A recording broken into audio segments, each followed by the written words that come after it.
हर दिन कोई ना कोई तुम्हारा ध्यान चुरा रहा है और शायद तुम्हें इसका एहसास भी नहीं है।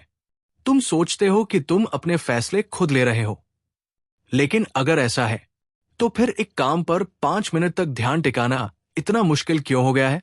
जरा सोचो, दुनिया के सबसे शक्तिशाली लोग अक्सर सबसे अधिक प्रतिभाशाली नहीं होते। वे सिर्फ एक ऐसी क्षमता के मालिक होते हैं जो धीरे धीरे बाकी दुनिया खो रही है। गहरा ध्यान, बिना भटके सोचना, बिना शोर के काम करना। और यही एक खतरनाक सच छिपा है। जिस क्षण तुम अपने ध्यान पर नियंत्रण खो देते हो, उसी क्षण कोई और तुम्हारे जीवन की दिशा तय करना शुरू कर देता है। आज हम उस छिपी हुई शक्ति के बारे में बात करेंगे। एक ऐसी शक्ति जो करियर बदल सकती है, पहचान बदल सकती है और शायद तुम्हारा पूरा भविष्य भी। तुम अभी काम नहीं कर रहे हो। कम से कम तुम्हें ऐसा लगता है। तुम स्क्रीन के सामने बैठे हो, टैब खुले हुए हैं, नोटिफिकेशन आते जा रहे हैं, उंगलियां लगातार चल रही हैं।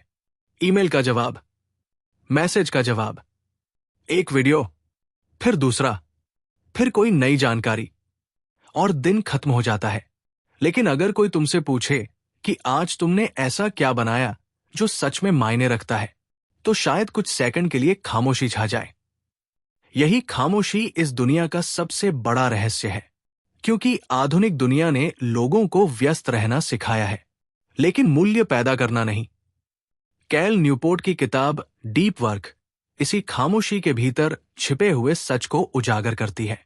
एक ऐसा सच जो थोड़ा असहज है, क्योंकि यह बताता है कि अधिकांश लोग अपने जीवन का बड़ा हिस्सा उथले कामों में बर्बाद कर देते हैं और उन्हें इसका एहसास भी नहीं होता। कल्पना करो कि दो लोग एक ही ऑफिस में काम करते हैं, दोनों 8 घंटे देते हैं, दोनों समान वेतन लेते हैं, दोनों के पास समान संसाधन है। लेकिन कुछ साल बाद एक व्यक्ति अपने क्षेत्र का विशेषज्ञ बन जाता है, उसका प्रभाव बढ़ता जाता है, उसकी कीमत बढ़ती जाती है। दूसरा वही का वही रह जाता है। बाहर से देखने पर दोनों समान दिखते हैं, लेकिन भीतर एक फर्क था। पहला व्यक्ति गहराई में जाता था, दूसरा सतह पर तैरता रहता था, और यही फर्क धीरे धीरे उनकी पूरी जिंदगी बदल देता है। डीप वर्क का मतलब सिर्फ मेहनत करना नहीं है। ये उस मानसिक अवस्था का नाम है जहां तुम्हारा पूरा ध्यान एक ही काम पर केंद्रित हो जाता है। कोई व्यवधान नहीं, कोई नोटिफिकेशन नहीं, कोई डिजिटल शोर नहीं, सिर्फ तुम और तुम्हारा काम। पहली नजर में यह बहुत साधारण विचार लगता है, लेकिन अगर ध्यान से देखो तो समझ आता है कि यही चीज सबसे दुर्लभ हो चुकी है। आज लोगों के पास जानकारी बहुत है, ध्यान नहीं। ज्ञान बहुत है, एकाग्रता नहीं। हर कोई कुछ न कुछ सीख रहा है, लेकिन बहुत कम लोग किसी चीज में महारत हासिल कर रहे हैं, क्योंकि महारत जानकारी से नहीं आती। महारत गहरे ध्यान से पैदा होती है। इतिहास में ऐसे कई लोग हुए जिन्होंने दुनिया बदली, लेकिन जब हम उनकी सफलता देखते हैं तो अक्सर उनकी प्रतिभा की बात करते हैं। हम ये नहीं देखते कि वे अपने दिमाग को कितनी गहराई तक इस्तेमाल करते थे। कार्ल युंग इसका एक उदाहरण थे। उन्होंने अपने लिए एक शांत जगह बनाई, शहर की आवाजों से दूर। वहां वे घंटों तक अकेले बैठते थे, सोचते थे, लिखते थे, अपने विचारों के साथ संघर्ष करते थे। उन्हीं गहरे घंटों में वे सिद्धांत पैदा हुए जिन्होंने मनोविज्ञान को बदल दिया। दिलचस्प बात यह है कि महान काम अक्सर शोर से नहीं निकलते, वे सन्नाटे से निकलते हैं। लेकिन आधुनिक दुनिया सन्नाटे से डरती है। अगर तुम 5 मिनट के लिए भी फोन दूर रख दो तो बेचैनी होने लगती है। कुछ देखने का मन करता है, कुछ चेक करने का मन करता है, कुछ नया चाहिए। और यही समस्या है, हमारा दिमाग अब खाली जगह सहन नहीं कर पाता, वो लगातार उत्तेजना चाहता है। धीरे धीरे ये आदत इतनी गहरी हो जाती है कि जब कोई कठिन काम सामने आता है तो हमारा ध्यान टूटने लगता है। हम खुद को समझाते हैं कि हम मल्टीटास्किंग कर रहे हैं। सच्चाई यह है कि हम अपने ध्यान को टुकड़ों में बांट रहे होते हैं, और टूटा हुआ ध्यान कभी असाधारण परिणाम पैदा नहीं करता। कल्पना करो कि तुम्हारे पास एक शक्तिशाली लेजर है अगर उसकी पूरी ऊर्जा एक बिंदु पर केंद्रित हो तो वो स्टील तक काट सकता है, लेकिन वही ऊर्जा अगर चारों तरफ बिखेर दी जाए तो उसका असर लगभग खत्म हो जाता है। मानव ध्यान भी ऐसा ही है। समस्या ये नहीं कि हमारे पास क्षमता नहीं है, समस्या ये है कि हमारी क्षमता बिखरी हुई है। और दुनिया को बिखरे हुए लोग पसंद है, क्योंकि बिखरा हुआ व्यक्ति अनुमानित होता है। वो हर नोटिफिकेशन पर प्रतिक्रिया देता है, हर ट्रेंड के पीछे भागता है, हर नई चीज में उलझ जाता है। लेकिन जो व्यक्ति गहराई में जाना सीख लेता है वो अलग हो जाता है। उसकी सोच अलग हो जाती है, उसकी उत्पादकता अलग हो जाती है, और धीरे धीरे उसकी शक्ति भी अलग हो जाती है। यही किताब एक और असहज सच सामने लाती है। बहुत सारे लोग ये मानते हैं कि व्यस्त दिखना सफलता की निशानी है। कैलेंडर भरा हुआ है, मीटिंग्स भरी हुई है, इनबॉक्स भरा हुआ है। लेकिन सवाल ये नहीं कि तुम कितने व्यस्त हो, सवाल ये है कि तुमने क्या बनाया है। क्योंकि दुनिया अंत में परिणामों को याद रखती है, गतिविधियों को नहीं। एक लेखक की पहचान उसके लिखे हुए शब्द है, एक वैज्ञानिक की पहचान उसकी खोज है, एक कलाकार की पहचान उसकी रचना है। कोई ये नहीं पूछता कि उन्होंने कितनी ईमेल भेजी या कितनी मीटिंग अटेंड की। लेकिन हम में से अधिकांश लोग अपना समय उन्हीं चीजों में खर्च कर देते हैं। धीरे धीरे जीवन एक विचित्र जाल बन जाता है। हम व्यस्त रहते हैं, फिर भी आगे नहीं बढ़ते। हम थकते रहते हैं, फिर भी संतुष्ट नहीं होते, क्योंकि उथला काम ऊर्जा खाता है, लेकिन अर्थ नहीं देता। डीप वर्क कठिन है, बहुत कठिन। क्योंकि जब तुम गहराई में जाते हो तो तुम्हारा सामना सिर्फ काम से नहीं होता, तुम्हारा सामना खुद से होता है। तुम्हें अपनी बेचैनी दिखती है, अपना डर दिखता है, अपनी अधीरता दिखती है। तुम्हें पता चलता है कि तुम्हारा दिमाग कितनी जल्दी भागना चाहता है, कितनी जल्दी किसी आसान मनोरंजन की तरफ जाना चाहता है। यही कारण है कि अधिकांश लोग कभी गहराई तक नहीं पहुंचते। वे सतह पर ही लौट आते हैं। वहां सब आसान है, वहां तत्काल इनाम मिलते हैं, वहां संघर्ष कम है, लेकिन वही विकास भी कम है। एक दिलचस्प बात यह है कि ध्यान भी मांसपेशी की तरह होता है। जितना इस्तेमाल करो उतना मजबूत होता है, जितना उपेक्षित करो उतना कमजोर। अगर कोई व्यक्ति हर 5 मिनट में फोन चेक करता है तो उसका दिमाग उसी पैटर्न का आदी हो जाता है। लेकिन अगर वही व्यक्ति रोज कुछ समय बिना व्यवधान के काम करे तो धीरे धीरे उसकी एकाग्रता बढ़ने लगती है। शुरुआत में मुश्किल होती है, बहुत मुश्किल, लेकिन फिर कुछ बदलने लगता है। दिमाग शांत होने लगता है, विचार गहरे होने लगते हैं, समस्याएं स्पष्ट दिखने लगती है। और वही व्यक्ति जो पहले संघर्ष कर रहा था अचानक ऐसे परिणाम पैदा करने लगता है जो दूसरों को असंभव लगते हैं। यही शक्ति का एक और रहस्य छिपा है। अधिकांश लोग परिणाम देखते हैं, बहुत कम लोग प्रक्रिया देखते हैं। वे किसी सफल व्यक्ति को देखते हैं और सोचते हैं कि उसके पास कोई विशेष प्रतिभा होगी, लेकिन अक्सर वास्तविक अंतर उन अदृश्य घंटों में छिपा होता है जहां कोई व्यक्ति अकेला बैठकर गहराई से काम कर रहा होता है। कोई ताली नहीं, कोई दर्शक नहीं, कोई प्रशंसा नहीं, सिर्फ काम। और यही सबसे कठिन हिस्सा है, क्योंकि आधुनिक संस्कृति हमें लगातार दिखाई देने के लिए प्रेरित करती है, लेकिन महान उपलब्धियां अक्सर अदृश्य क्षणों में जन्म लेती है। जब कोई नहीं देख रहा होता, जब कोई लाइक नहीं मिल रहा होता, जब कोई पुरस्कार नहीं मिल रहा होता, तब उसी समय असली काम हो रहा होता है। धीरे धीरे तुम समझने लगते हो कि ध्यान सिर्फ उत्पादकता का उपकरण नहीं है, ये शक्ति का स्रोत है। जिस व्यक्ति का ध्यान उसके नियंत्रण में है, उसका जीवन भी काफी हद तक उसके नियंत्रण में होता है। और जिसका ध्यान दूसरों के नियंत्रण में है, उसका जीवन भी अक्सर दूसरों के एजेंडा के अनुसार चलने लगता है। सोशल मीडिया, नोटिफिकेशन, एल्गोरिदम, ये सब सिर्फ तकनीक नहीं है, ये ध्यान के लिए चल रही लड़ाई के खिलाड़ी है। और इस लड़ाई में जीत उसी की होती है जो तय करता है कि उसका ध्यान कहाँ जाएगा।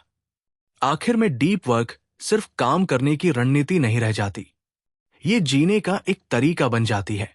एक ऐसा तरीका जिसमें तुम हर समय प्रतिक्रिया नहीं देते, हर समय उपलब्ध नहीं रहते, हर समय बिखरे नहीं रहते, बल्कि अपनी मानसिक ऊर्जा को बचाकर रखते हो, उसे सही जगह निवेश करते हो और धीरे धीरे ऐसे परिणाम बनाते हो जिन्हें देखकर लोग कहते हैं कि ये अचानक हुआ। लेकिन तुम जानते हो, ये अचानक नहीं हुआ। ये उन अनगिनत शांत घंटों का परिणाम था जिन्हें किसी ने नहीं देखा, उन घंटों का जहां दुनिया शोर मचा रही थी और तुम गहराई में उतर रहे थे। क्योंकि सतह पर हर कोई तैर सकता है, लेकिन गहराई में उतरने की हिम्मत बहुत कम लोगों में होती है। और अक्सर शक्ति यही छिपी होती है। एक पुरानी कहानी है। एक राजा था जिसके महल में सैकड़ों दरवाजे थे। दिन भर लोग आते थे, कोई सलाह लेने, कोई शिकायत लेकर, कोई उपहार लेकर, कोई षड्यंत्र लेकर। राजा हर व्यक्ति से मिलता था, हर बात सुनता था, हर समस्या पर ध्यान देता था।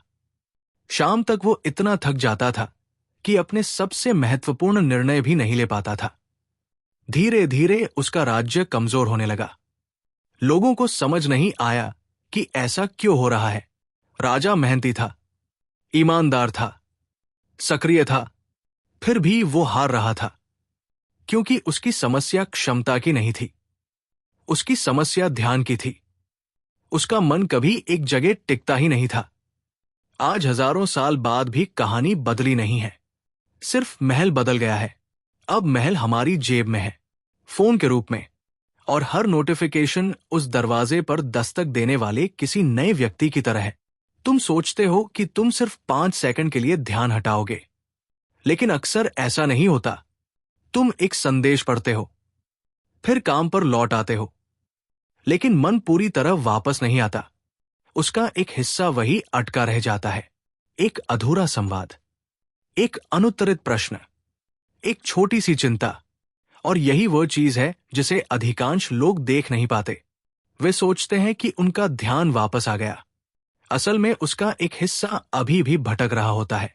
मानो तुम्हारा मन एक कमरे में प्रवेश करे, लेकिन उसकी परछाई अभी भी पिछले कमरे में खड़ी हो। दिन भर यही होता रहता है।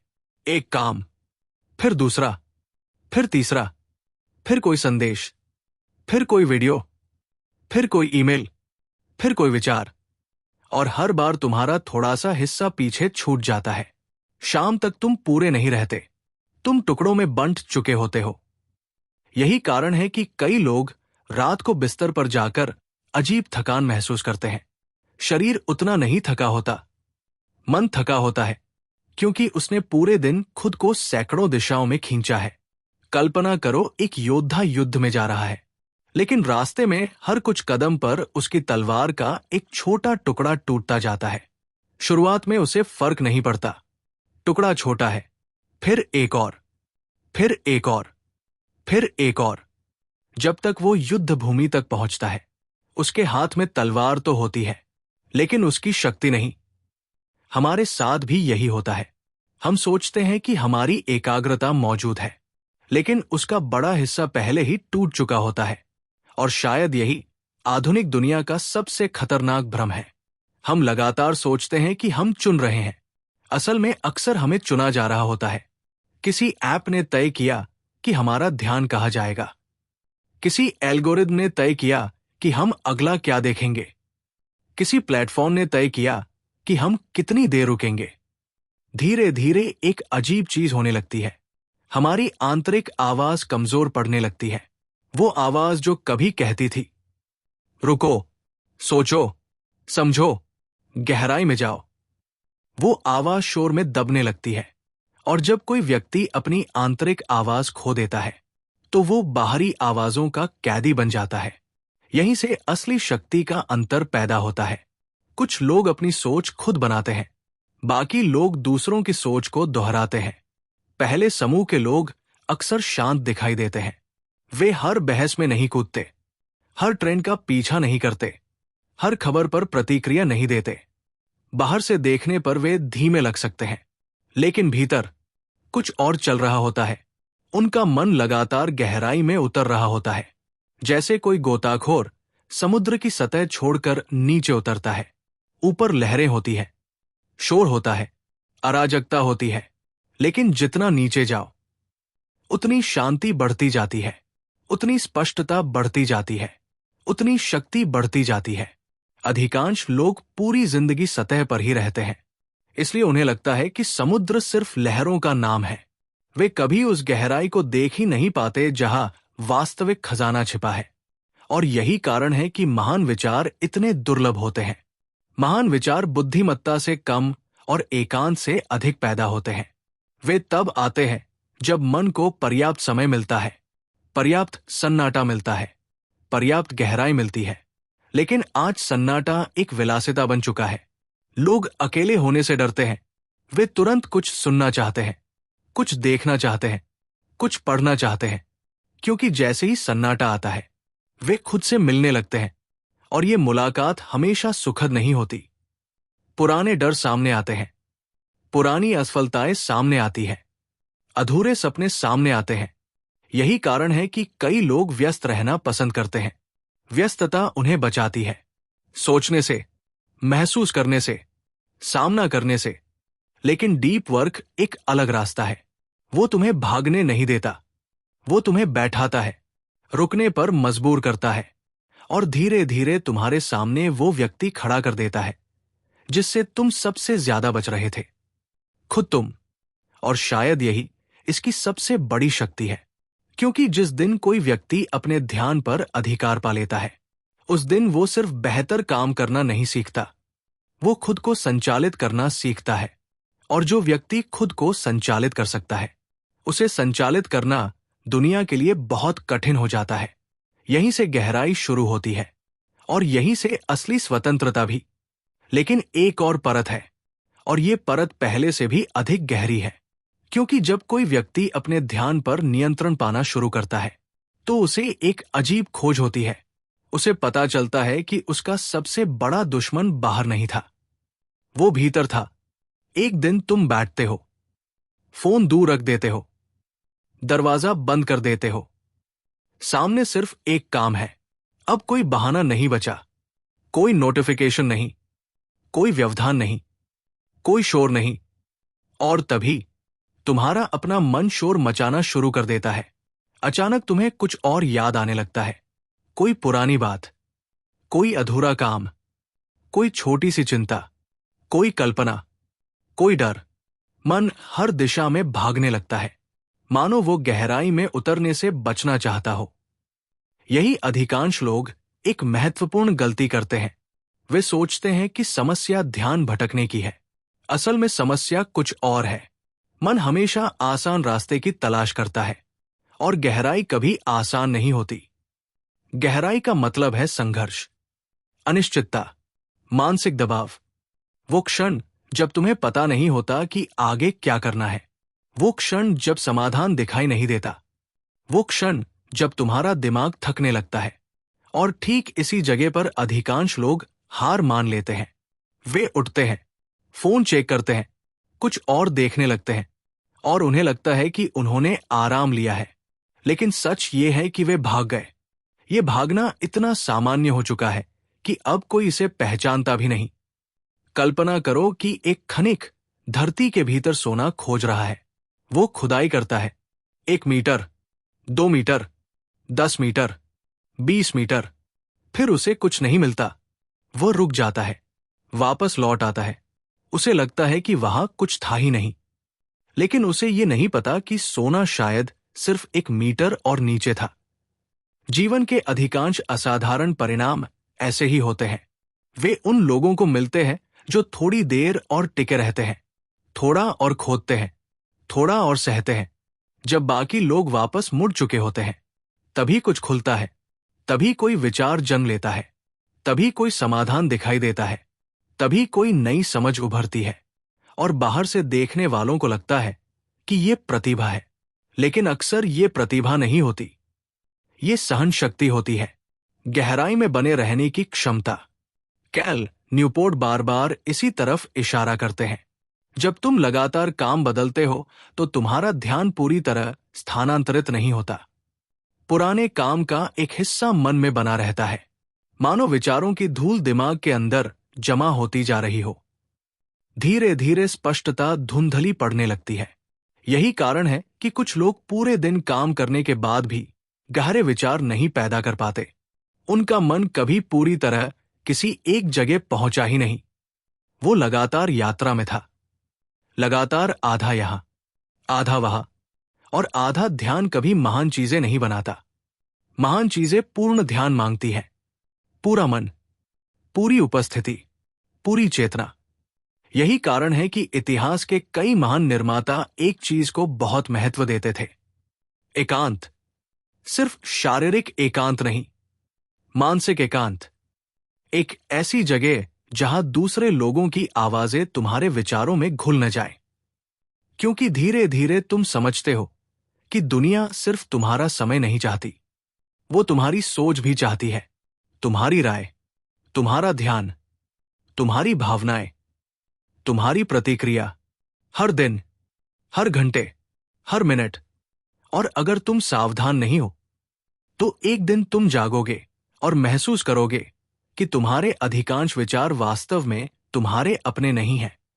वे उधार लिए हुए हैं, किसी स्क्रीन से, किसी फीड से, किसी ट्रेंड से, किसी भीड़ से। यही डीप वर्क का अर्थ बदल जाता है। ये सिर्फ उत्पादकता की तकनीक नहीं रह जाती, ये मानसिक स्वतंत्रता का अभ्यास बन जाती है। एक विद्रोह, एक शांत विद्रोह उस दुनिया के खिलाफ जो तुम्हारा ध्यान खरीदना चाहती है, उस दुनिया के खिलाफ जो चाहती है कि तुम हमेशा उपलब्ध रहो, हमेशा प्रतिक्रिया दो, हमेशा व्यस्त रहो, हमेशा जुड़े रहो। लेकिन शक्ति हमेशा जुड़ने में नहीं होती। कभी कभी शक्ति कट जाने में होती है, कुछ समय के लिए गायब हो जाने में, कुछ समय के लिए दुनिया को बाहर छोड़ देने में। क्योंकि जब बाहरी आवाजें धीमी पड़ती है, तभी भीतर की आवाज स्पष्ट सुनाई देने लगती है। और वो आवाज अक्सर ऐसी बातें बताती है जिन्हें सुनने की हिम्मत बहुत कम लोगों में होती है। वो बताती है कि तुम कहां समय बर्बाद कर रहे हो, वो बताती है कि तुम किससे भाग रहे हो, वो बताती है कि तुम वास्तव में क्या बनना चाहते हो। और यही कारण है कि गहराई कभी सिर्फ काम के बारे में नहीं होती, गहराई पहचान के बारे में होती है। तुम कौन बन रहे हो हर दिन, हर निर्णय के साथ, हर उस क्षण के साथ जब तुम आसान रास्ते और कठिन रास्ते के बीच चुनाव करते हो। क्योंकि अंत में इंसान वही बन जाता है जिस पर वो सबसे अधिक ध्यान देता है। अगर ध्यान बिखरा है तो जीवन भी बिखर जाता है। अगर ध्यान केंद्रित है तो धीरे धीरे जीवन भी आकार लेने लगता है। और शायद यही सबसे छिपा हुआ रहस्य है। सफल लोग हमेशा अधिक समय नहीं लगाते, वे अपने समय के भीतर अधिक गहराई पैदा करते हैं। और गहराई हमेशा शक्ति में बदलती है, धीरे धीरे, चुपचाप, बिना किसी घोषणा के, जब तक एक दिन दुनिया परिणाम देखना शुरू नहीं कर देती। और तब लोगों को लगता है कि उन्होंने रातों रात कुछ हासिल कर लिया। लेकिन सच्चाई कहीं अधिक अंधेरी और कहीं अधिक सुंदर होती है। वे वर्षों तक उस जगह जाते रहे जहां अधिकांश लोग जाने से डरते हैं, अपने ही मन की गहराई में। वो सिर्फ पहली बार अपने पूरे दिमाग का उपयोग कर रहा था। और ये अंतर बहुत बड़ा होता है। ज्यादातर लोग कभी अपनी वास्तविक मानसिक क्षमता तक पहुंचते ही नहीं, क्योंकि वे उससे पहले ही विचलित हो जाते हैं। कल्पना करो, एक व्यक्ति जंगल में रास्ता बना रहा है। वो कुल्हाड़ी उठाता है, एक पेड़ पर वार करता है, फिर अचानक दूसरा पेड़ देख लेता है, वहां चला जाता है, फिर तीसरा, फिर चौथा। पूरे दिन मेहनत करने के बाद भी जंगल वैसा ही खड़ा रहता है, क्योंकि उसकी ऊर्जा बंटी हुई थी। अब दूसरे व्यक्ति को देखो, वो एक ही पेड़ चुनता है, बार बार उसी पर वार करता है। शुरुआत में उसे भी कोई परिणाम नहीं दिखता, लेकिन धीरे धीरे लकड़ी में दरार पड़ती है, फिर एक और, फिर एक और आखिरकार पूरा पेड़ गिर जाता है। गहराई हमेशा ऐसी ही होती है। शुरुआत में उसका कोई दृश्य परिणाम नहीं दिखता, इसीलिए लोग उसे छोड़ देते हैं। उन्हें लगता है कि कुछ हो नहीं रहा, लेकिन भीतर बहुत कुछ हो रहा होता है। कौशल बन रहा होता है, समझ विकसित हो रही होती है, नए न्यूरल रास्ते बन रहे होते हैं, दिमाग खुद को पुनर्गठित कर रहा होता है। और ये सब इतना शांत होता है कि बाहर से दिखाई नहीं देता। यही कारण है कि धैर्य डीप वर्क का छिपा हुआ साथी है। बिना धैर्य के गहराई संभव नहीं। एक लेखक को देखो, जब वो पहली बार खाली पन्ने के सामने बैठता है तो उसके पास शायद कुछ भी नहीं होता, सिर्फ एक अस्पष्ट विचार, एक धुंधला सा एहसास। अगर वो 10 मिनट बाद उठ जाए तो कहानी कभी जन्म नहीं लेगी।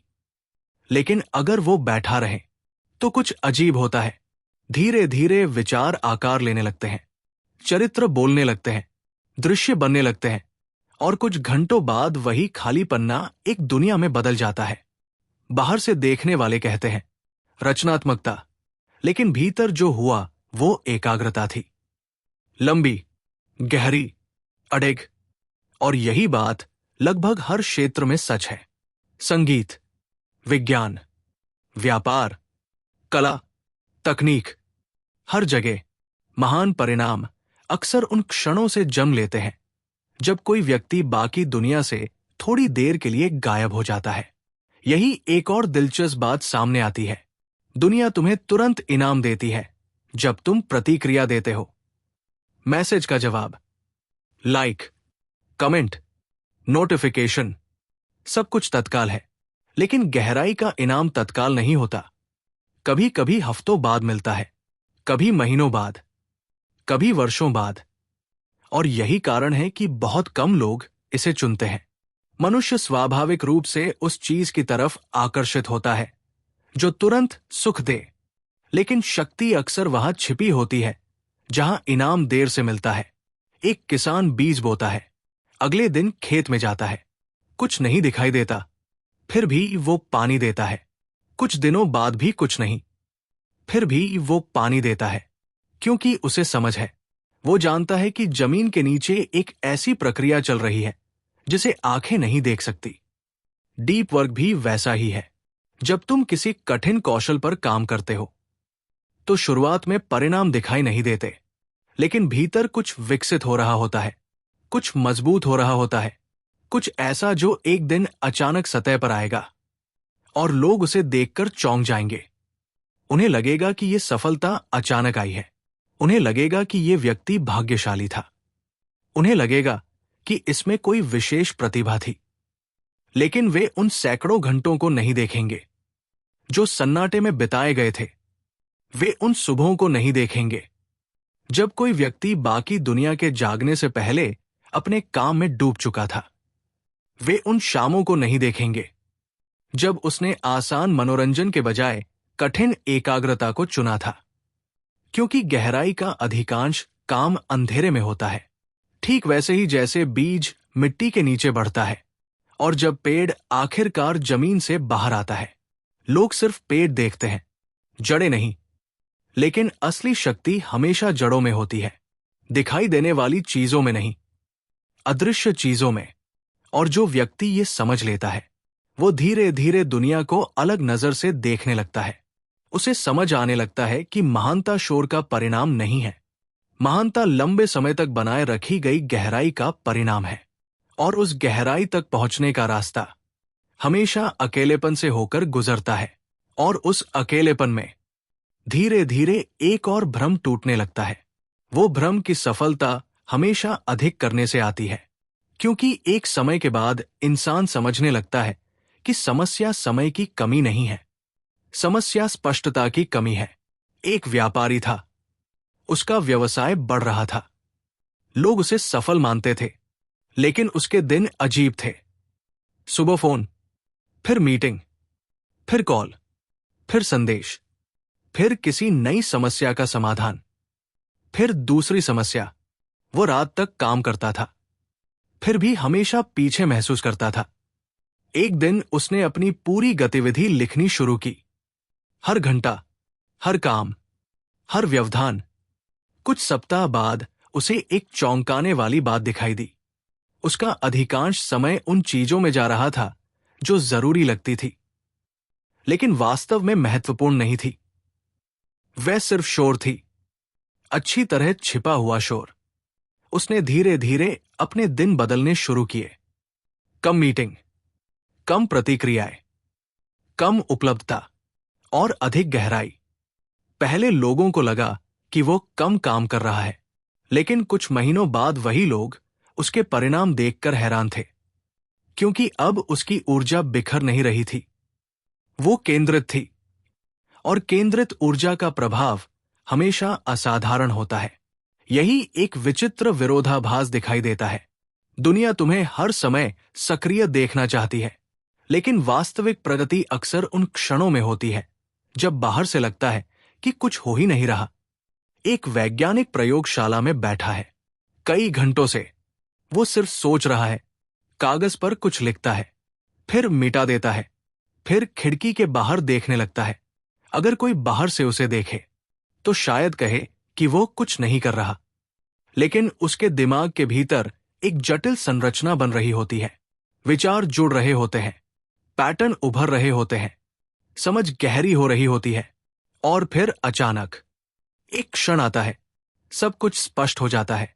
लोग उस क्षण को देखते हैं, वे उस खोज को देखते हैं, वे उस उपलब्धि को देखते हैं, लेकिन वे उन घंटों को नहीं देखते जो उस क्षण के पीछे खड़े थे। डीप वर्क की सबसे बड़ी विशेषता यही है, उसका अधिकांश भाग अदृश्य होता है और इंसान का मन अदृश्य चीजों को कम महत्व देता है। हम परिणाम देखते हैं, प्रक्रिया नहीं। हम फल देखते हैं, जड़ें नहीं। हम इमारत देखते हैं, नींव नहीं। लेकिन हर मजबूत संरचना की तरह एक मजबूत जीवन भी गहरी नींव मांगता है। यहीं से एक और समस्या जन्म लेती है, तुलना। आज लोग पहले से कहीं अधिक दूसरों की जिंदगी देख रहे हैं। हर दिन, हर घंटे, हर मिनट कोई नई उपलब्धि, कोई नई सफलता, कोई नई घोषणा। और धीरे धीरे एक बेचैनी पैदा होने लगती है। ऐसा लगता है कि बाकी सब आगे बढ़ रहे हैं और हम पीछे छूट रहे हैं।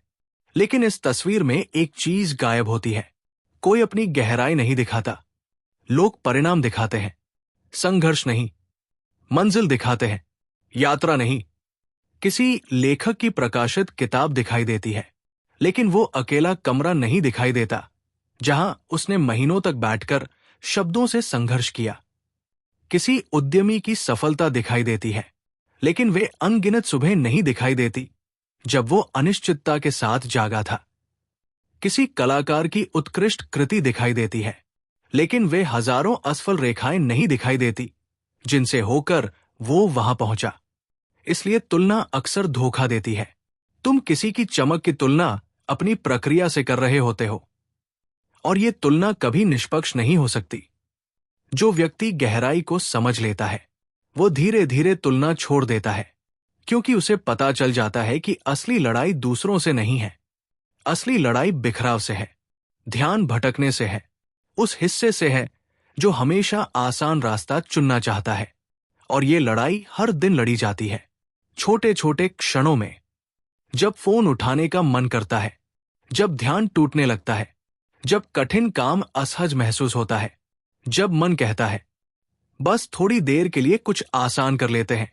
यही वे क्षण है जहां भविष्य का निर्माण होता है, क्योंकि चरित्र बड़े निर्णयों से कम और छोटे निर्णयों से अधिक बनता है। बार बार, दिन दर दिन, साल दर साल। और फिर एक समय आता है जब गहराई सिर्फ एक आदत नहीं रहती, वो तुम्हारी पहचान बन जाती है। तुम अलग तरह से सोचने लगते हो, अलग तरह से देखने लगते हो, अलग तरह से जीने लगते हो।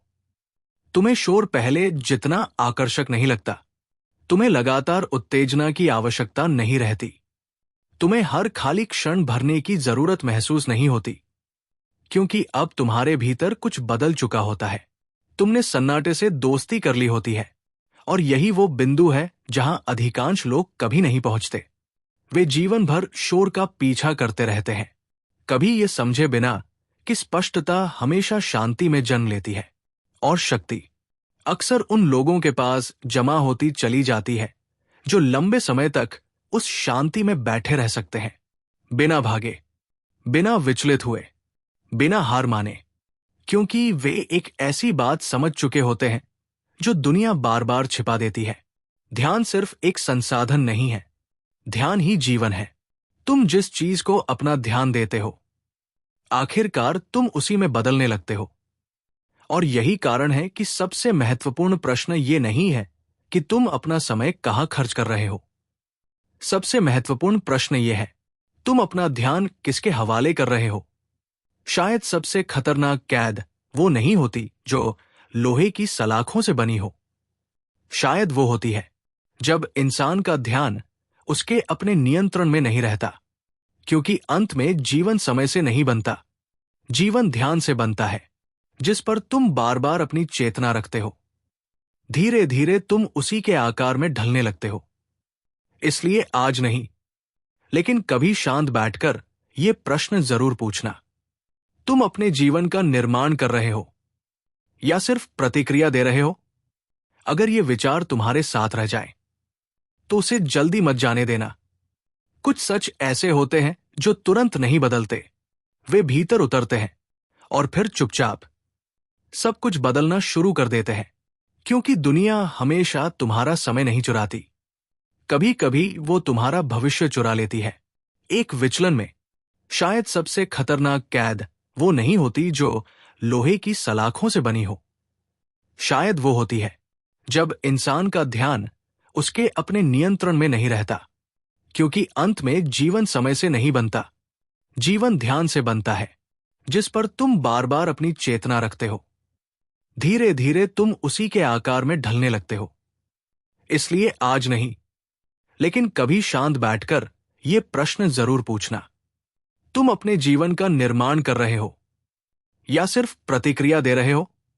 अगर आज की ये यात्रा तुम्हें सोचने पर मजबूर करे तो बुक सीलिंग के साथ जुड़े रहना, क्योंकि कुछ किताबें सिर्फ जानकारी नहीं देती, वे देखने का तरीका बदल देती है। अगर तुम्हें ऐसे विचार पसंद है जो सतह के नीचे छिपे सच को उजागर करते हैं, तो इस सफर को आगे बढ़ाने के लिए चैनल को सब्सक्राइब कर सकते हो, इस वीडियो को लाइक कर सकते हो और उसे किसी ऐसे व्यक्ति के साथ साझा कर सकते हो जो अभी भी शोर और स्पष्टता के बीच फंसा हुआ है। और अब एक आखिरी विचार, दुनिया हमेशा तुम्हारा समय नहीं चुराती, कभी कभी वो तुम्हारा भविष्य चुरा लेती है, एक विचलन में।